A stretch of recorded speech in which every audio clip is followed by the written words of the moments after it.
Assalamualaikum warahmatullahi wabarakatuh. Selamat pagi anak-anak bunda. Apa kabar hari ini nak? Alhamdulillah luar biasa, Allahu Akbar. Baiklah, sebelum kita memulai pembelajaran kita pada pagi hari ini, lebih baiknya kita membaca doa sebelum belajar. Selesai.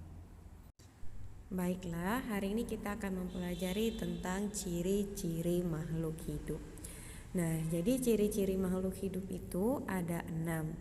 Yang pertama, makhluk hidup membutuhkan makanan. Yang kedua, makhluk hidup bergerak. Yang ketiga, makhluk hidup berkembang biak. Keempat, makhluk hidup tumbuh dan berkembang.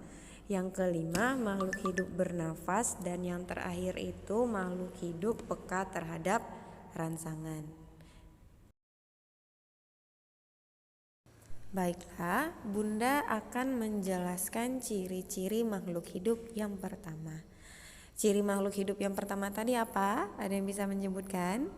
Iya, bagus. Jadi ciri makhluk hidup yang pertama itu adalah makhluk hidup membutuhkan makanan. Jadi di sekitar lingkungan kita itu ada yang namanya benda hidup dan benda tak hidup. Benda hidup itu disebut juga dengan makhluk hidup. Contohnya itu seperti manusia, hewan, dan juga tumbuhan. Dan benda tak hidup itu contohnya ada lemari, ada papan tulis, ada meja, ada kursi, dan lain sebagainya.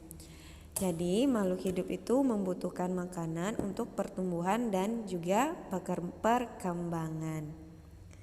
Makanan yang dimakan itu akan menghasilkan energi untuk melakukan berbagai kegiatan. Jadi manusia atau kita mendapatkan sumber makanan dari tumbuhan.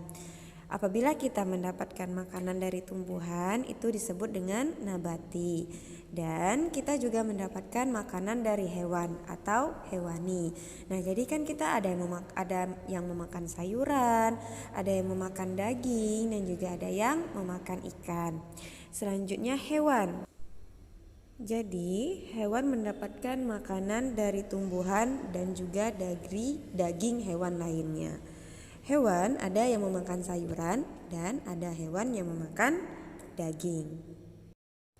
Selanjutnya adalah makanan untuk tumbuhan. Tumbuhan memperoleh makanan dari yang namanya proses fotosintesis. Apa itu fotosintesis? Fotosintesis ialah proses pembuatan makanan yang terjadi di daun. Dalam proses fotosintesis ini, gas karbon dioksida dan air akan diubah menjadi makanan dengan bantuan cahaya matahari. Jadi, proses fotosintesis ini akan menghasilkan makanan bagi tumbuhan dan juga oksigen untuk tumbuhan itu sendiri. Jadi, manusia mendapatkan makanan dari tumbuhan dan juga hewan. Hewan akan mendapatkan makanan dari tumbuhan dan juga dari hewan lainnya. Dan yang terakhir, tumbuhan akan memperoleh makanan dari yang namanya proses fotosintesis.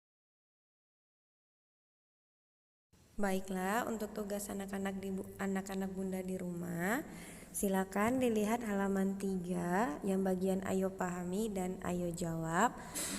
Silakan anak-anak bunda kerjakan di buku latihan tematiknya masing-masing. Sekian pembelajaran kita untuk hari ini. Tetap jaga kesehatan dan patuhi protokol kesehatan yang berlaku. Assalamualaikum anak-anak bunda.